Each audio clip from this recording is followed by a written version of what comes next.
like nutty bars. Uh, he loved zebra cakes and Swiss roll cakes. Hmm. But it's like I still have a box of his Fiber One granola bars up there in the cabinet. It's not open. It's he finished off one of his last ones when he was here. I've got his.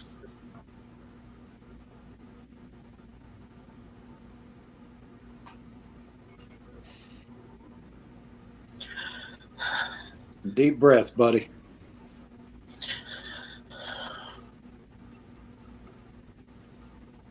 I'm so sorry you're going through this. It's about to stop. Take your time. I'll be right back. Okay. Well, hello, Mr. Mathis. How are you doing this